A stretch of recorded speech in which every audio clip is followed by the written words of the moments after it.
Hello friends, welcome back to A D updates. അപ്പോൾ നമ്മുടെ ഇന്നത്തെ വീഡിയോ മികായൽ സിനിമയെക്കുറിച്ചാണ്. സോ വീഡിയോയിലേക്ക് പോവാം. നിവിൻ പോളിയെ നായകനാക്കി ഹനീഫ് അദേനി സംവിധാനം ചെയ്ത് 2019 ജനുവരി 18 റിലീസായ സിനിമയാണ് മികായൽ. നല്ല ഹൈപ്പിലായിരുന്നു മികായൽ സിനിമ വന്നിരുന്നത്. അതിന് മെയിൻ റീസൺ നിവിൻ പോളി, ഹനീഫ് അദേനി ഇവർ രണ്ടുപേരും തന്നെയാണ്. കാരണം ഗ്രേറ്റ് ഫാദറും അബ്രഹാമിൻ്റെ സന്ധ്യതകളെല്ലാം ചെയ്ത് പീക്കിൽ നിൽക്കുന്ന നമ്മുടെ ഹനീഫ് അദേനി, അതേപോലെ കൊച്ചുണ്ണിയെല്ലാം ചെയ്ത് പീക്കിൽ നിൽക്കുന്ന നിവിൻ പോളി. അങ്ങനെ പീക്കിൽ നിൽക്കുന്ന ഒരു ഡയറക്ടറും പീക്കിൽ നിൽക്കുന്ന ഒരു നായകനും തമ്മിൽ ഒന്നിച്ചൊരു സിനിമ വരിക എന്ന് പറയുമ്പോൾ തന്നെ ആ ഒരു സിനിമയുടെ ഹൈപ്പ് നമുക്ക് ചിന്തിച്ച് നോക്കാവുന്ന കാര്യമേ ഉള്ളൂ. മാത്രമല്ല നിവിൻ പോളി ഇന്നേ വരെ ചെയ്യാത്ത ഒരു ആക്ഷൻ റോളും കൂടി ആയപ്പോൾ എല്ലാവർക്കും നല്ല രീതിയിൽ എക്സ്പെക്റ്റേഷൻ കൂടി. പിന്നെ സിനിമയുടെ ഒരു ടീസറും കൂടി വന്നതോടെ ശുഭം. കിട്ടിക്കൊണ്ടിരുന്ന ഹൈപ്പ് ഇരട്ടിയായി. അങ്ങനെ സിനിമ റിലീസായി. എന്നാൽ ഒട്ടും പ്രതീക്ഷിക്കാണ്ട് ഹൈപ്പിനെല്ലാം വിപരീതമായി സിനിമയ്ക്ക് full and full negative response ആയിരുന്നു കിട്ടിയത്. അങ്ങനെ ബോക്സ് ഓഫീസിൽ മികായൽ സിനിമ ഒരു പരാജയമായി മാറി. ഇനി നമുക്ക് നമ്മുടെ പരിപാടി നോക്കാം, അനാലിസിസിലേക്ക് കടക്കാം. മികായൽ എന്ന സിനിമ ഒരിക്കലും ഒരു പരാജയം അർഹിച്ച സിനിമയായിരുന്നില്ല. അർഹിച്ച വിജയം കിട്ടാതെ പോയ ഒരു സിനിമയാണ് എന്നാണ് എൻ്റെ ഒരു പേഴ്സണലായിട്ടുള്ള ഒപ്പീനിയൻ. തിയേറ്ററിൽ ഈ ഒരു സിനിമ പരാജയപ്പെട്ടെങ്കിലും OTTയിൽ വന്നപ്പോൾ പതിവ് പോലെ തന്നെ ഈ ഒരു സിനിമ വാഴ്ത്തപ്പെട്ടു. അങ്ങനെ കാലം തെറ്റിയിറങ്ങിയ ലിസ്റ്റിലേക്ക് ഈ ഒരു സിനിമയെയും എല്ലാവരും കൊണ്ടുപോയി ഇട്ടു. എനിക്ക് പേഴ്സണലി മികായൽ സിനിമ ഒരുപാട് ഇഷ്ടമായ സിനിമയാണ്. സിനിമയിൽ പോരായ്മകൾ ഉണ്ടോ എന്ന് ചോദിച്ചാൽ പോരായ്മകളൊക്കെ ഒരുപാടുണ്ട്. മികായൽ എന്ന സിനിമയെ മെയിനായിട്ട് ബാധിച്ചത് നിവിൻ പോളിയുടെ ഫിറ്റ്നസ് തന്നെയായിരുന്നു. കാരണം പ്രേമം ടൈമിൽ ഉണ്ടായിരുന്ന ഫിറ്റ്നസ്സൊക്കെ ആയിരുന്നെങ്കിൽ പടത്തിൽ കിടക്കിയാനെ.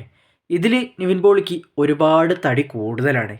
അതുകൊണ്ട് തന്നെ ആക്ഷൻ സിനിമ ആയതുകൊണ്ട് സിനിമയിലെ ഡയലോഗ് ഡെലിവറി ആയിക്കോട്ടെ, ആക്ഷൻ സീക്വൻസ് ആയിക്കോട്ടെ, നിവിൻ പോളി ചെയ്യാൻ ഒരുപാട് പാടുപെട്ടിട്ടുണ്ട്. അത് നല്ല രീതിയിൽ സിനിമയിൽ എടുത്ത് കാണിക്കുന്നുമുണ്ട്. ആ ഒരു ഫിറ്റ്നസ്സിൽ മികായൽ സിനിമയിൽ നിവിൻ പോളി ഫൈറ്റ് ചെയ്യുമ്പോൾ ഒട്ടും റിയലിസ്റ്റിക് അല്ലാത്തതുപോലെ എനിക്ക് പേഴ്സണലി ഫീൽ ചെയ്തിട്ടുണ്ട്. അതുപോലെ നിവിൻ പോളിയുടെ പല മാസ്സായിട്ടുള്ള ഡയലോഗ് ഡെലിവറി ആയിക്കോട്ടെ, ചിലതെല്ലാം പാളിപ്പോയിട്ടുണ്ട്. ബാക്കി ചിലതെല്ലാം നല്ലതുമായിരുന്നു. സിനിമയിൽ പോസിറ്റീവായി തോന്നിയിട്ടുള്ള മെയിൻ ക്യാരക്ടർ സിദ്ദിഖിൻ്റെ ക്യാരക്ടറായിരുന്നു. ജോർജ് പീറ്റർ നല്ല കിടിലൻ സൈക്കോ ക്യാരക്ടറാണ്. ജോർജ് പീറ്റർ എന്ന സിദ്ദിഖിൻ്റെ ക്യാരക്ടർ അത് പുള്ളി വെടിപ്പായിട്ട് തന്നെ ചെയ്തിട്ടുണ്ട്. കാണുമ്പോൾ തന്നെ നമുക്കൊരു പേടിയൊക്കെ തോന്നിപ്പിക്കുന്ന രീതിയിലുള്ള ഒരു ക്യാരക്ടറായിരുന്നു. അതേപോലെ സുരാജിൻ്റെ ക്യാരക്ടർ ഒരു പോലീസ് ഓഫീസറിൻ്റെ ക്യാരക്ടറാണെങ്കിലും പുള്ളി അത് നല്ല രീതിയിൽ തന്നെ ചെയ്തിട്ടുണ്ട്. നല്ല പെർഫോമൻസ് ആയിരുന്നു. പിന്നെ സിനിമയിലെ നമ്മുടെ main iconic character Marco junior, ഉണ്ണിമൂന്നൻ്റെ ക്യാരക്ടർ.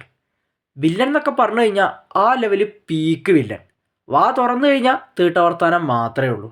അത് മാത്രമേ എനിക്ക് ആ ക്യാരക്ടറിന് ചെറിയൊരു നെഗറ്റീവ് ഫീൽ ചെയ്തുള്ളൂ. ബാക്കിയൊക്കെ നോക്കിക്കഴിഞ്ഞാൽ വില്ലനിസം പക്ക. പിന്നെ സിനിമയിലെ 2 കൊച്ചു കുട്ടികളുടെ ക്യാരക്ടർ, നമ്മുടെ ഇച്ചാപ്പിയും അതുപോലെ നിവിൻ്റെ സിസ്റ്ററിൻ്റെ വേഷം ചെയ്ത ആ ഒരു കൊച്ചും, ആ 2 പേരുടെ ക്യാരക്ടറും കൊള്ളായിരുന്നു. പിന്നെ സിനിമയിൽ വേണ്ടതിനും വേണ്ടാത്തതിനും എന്ന രീതിയിൽ ഒരുപാട് ക്യാരക്ടേഴ്സിനെ കൊണ്ടുവരുന്നുണ്ട്. സിനിമയിലെ ഹീറോയിനായിട്ടുള്ള മഞ്ജിമ മോഹനെയൊക്കെ എന്തിനാ കൊണ്ടുവന്നതെന്ന് ഒരു പിടുത്തമല്ല. തുടക്കം തൊട്ട് അവസാനം വരെ ഒരേ എക്സ്പ്രഷനും ഒരേ പെർഫോമൻസും, ഒരു മാറ്റവുമില്ല. മികായൽ സിനിമയുടെ വൺ ലൈൻ നോക്കുകയാണെങ്കിൽ 2 കൊച്ചു സ്കൂൾ കുട്ടികൾ തമ്മിലുണ്ടാവുന്ന ഒരു ചെറിയ പ്രശ്നം അത് അണ്ടർവേൾഡിൽ കയറി കൊളുത്തും. സ്റ്റോറി ഇതാണെങ്കിലും തുടക്കം തൊട്ടേ നോൺ ലീനിയർ ആയിട്ടാണ് മികായൽ സിനിമയുടെ കഥ പറഞ്ഞു പോകുന്നത്. മാത്രമല്ല തുടക്കത്തിൽ തന്നെ കുറേ പേരെ ഒരാൾ കൊല്ലുന്നതായിട്ട് കാണിക്കുന്നുണ്ട്. അതൊരു സസ്പെൻസ് ആക്കിയിട്ടാണ് നമ്മുടെ ഡയറക്ടർ കൊണ്ടുപോകാൻ വിചാരിച്ചത്. പക്ഷെ കാണുന്ന ആർക്കും ആ ഒരു കില്ലർ നിവിൻ പോളിയാണെന്ന് തുടക്കത്തിലെ മനസ്സിലാക്കാവുന്നേ ഉള്ളൂ. എന്തായാലും ആ ഒരു സസ്പെൻസ് കീപ്പ് ചെയ്യുന്ന കാര്യത്തിൽ ഹനീഫ് അദേനി തുടക്കത്തിൽ തന്നെ പരാജയപ്പെട്ടു എന്ന് നമുക്ക് പറയാൻ സാധിക്കും. സിനിമയിലെ BGMs സോങ്സും ഒന്നും പറയല്ല, എല്ലാം കിടുവായിരുന്നു. മെയിനായിട്ട് ഉലക്ക ചക്ക ചക്ക പക്ക സാധനം. കോബി സുന്ദർ എന്തായാലും അറിഞ്ഞ് പണിയെടുത്തിട്ടുണ്ട് മികായൽ സിനിമയിൽ. സിനിമയിലാകെ ഒരു സോങ്ങേ ഉണ്ടായിരുന്നുള്ളൂ. അതൊരു നല്ല കാര്യമായിട്ട് എനിക്ക് പേഴ്സണലി ഫീൽ ചെയ്തു. പിന്നെ അറിയാലോ, കരാട്ടെ എന്ന് പറഞ്ഞൊരു സംഭവം വന്നു കഴിഞ്ഞാൽ മലയാളത്തിൽ ബാബു ആൻ്റണീനെ എങ്ങനെയും പിടിച്ചിടും. ബട്ട് കാര്യമൊന്നുമില്ല, ബാബു ആൻ്റണിക്ക് പ്രത്യേകിച്ച് റോളൊന്നുമില്ല. പുള്ളീനെയൊക്കെ വെറുതെ കൊണ്ടുവന്ന് വെറുതെ അങ്ങ് ഇല്ലാണ്ടാക്കി കളഞ്ഞു. ഈ ഒരു സിനിമയുടെ സ്റ്റോറി ഓഡിയൻസിന് കണക്റ്റാക്കി തരുന്നത് സുരാജിൻ്റെയും JD ചക്രവർത്തിയുടെയും ക്യാരക്ടേഴ്സാണ്. അവരുടെ 2 പേരുടെയും കോംബോ കിടുവായിരുന്നു. അവരുള്ള സീൻസ് എല്ലാം സിനിമയിൽ നൈസായിരുന്നു. മികായൽ സിനിമയിൽ എൻ്റെ ഫേവറേറ്റ് സീൻ എന്ന് പറയുന്നത് നിവിൻ പോളിയുടെ ഫ്ലാഷ് ബാക്കാണ്. അവിടെ വെച്ച് കോളേജിൽ വെച്ചിട്ടുള്ളൊരു മാസ് ഫൈറ്റ് ഉണ്ട്. അത് വേറെ ലെവല് സംഭവം തന്നെയായിരുന്നു. സിനിമയുടെ ഫസ്റ്റ് ഹാഫ് നോക്കിക്കഴിഞ്ഞാൽ പ്രത്യേകിച്ച് ഒന്നുമില്ല. കാരണം ഫസ്റ്റ് ഹാഫ് മൊത്തം ടിപ്പിക്കൽ നിവിൻ പോളി മാനറിസങ്ങളും കോമഡി സീനുകളും മാത്രമേ ഉണ്ടായിരുന്നുള്ളൂ. സെക്കൻഡ് ഹാഫ് തൊട്ടാണ് സിനിമ ഫുൾ ആൻഡ് ഫുൾ ട്രാക്കിലേക്ക് കയറുന്നത്. ബട്ട് ഈ സിനിമയെ മെയിനായിട്ട് ബാധിച്ചത് സിനിമയിലെ മെയിൻ വില്ലനായിട്ടുള്ള മാർക്കോ ഉണ്ണിമുന്തൻ്റെ ആ ഒരു ക്യാരക്ടറിന് സ്ക്രീൻ സ്പേസ് നല്ല കുറവായിരുന്നു. എന്നാൽ സ്ക്രീനിലുള്ള ടൈമെല്ലാം ഉണ്ണിമുന്തൻ അഴിഞ്ഞാടിയെന്ന് തന്നെ നമുക്ക് പറയാൻ സാധിക്കും. ഉണ്ണിയുടെ മാർക്കോ എന്ന ക്യാരക്ടറിനെ കാണിക്കുന്ന സീനെല്ലാം വൻ ബിൽഡപ്പ് സീനായിരുന്നു. അത്രയും ബിൽഡപ്പ് കൊടുത്ത മാർക്കോ എന്ന പവർഫുൾ വില്ലനെ നിവിൻ പോളി ക്ലൈമാക്സിൽ ഒരു ചെറിയ കത്തി വെച്ച് അരിഞ്ഞു കൊല്ലുന്നതാണ് സിനിമയിലെ ഏറ്റവും വലിയ കോമഡി. കാരണം ഫസ്റ്റ് ഹാഫ് ഒരു ആവറേജ് രീതിയിൽ പോയി, സെക്കൻഡ് ഹാഫിലാണ് സിനിമ മൊത്തം ട്രാക്കിലേക്ക് കയറിയത്. അങ്ങനെയുള്ള സിനിമയെ, അങ്ങനെ സെക്കൻഡ് ഹാഫിൽ ജീവൻ വെച്ച സിനിമയെ ക്ലൈമാക്സിൽ കൊണ്ടുവന്ന് അങ്ങ് കൊന്നു കളഞ്ഞു. ക്ലൈമാക്സും സിനിമയുടെ ഒരു വലിയ പോരായ്മ തന്നെയായിരുന്നു. ഇങ്ങനത്തെ ഒരുപാട് നെഗറ്റീവ്സൊക്കെ ഉണ്ടെങ്കിലും എനിക്ക് പേഴ്സണലി മികായൽ സിനിമ ഒരുപാട് ഇഷ്ടമാണ്. എത്ര വട്ടം വന്നാലും ഞാൻ കാണും. അങ്ങനെ ഒരു റിപ്പീറ്റ് വാല്യൂ ഈ ഒരു സിനിമയ്ക്കുണ്ട്.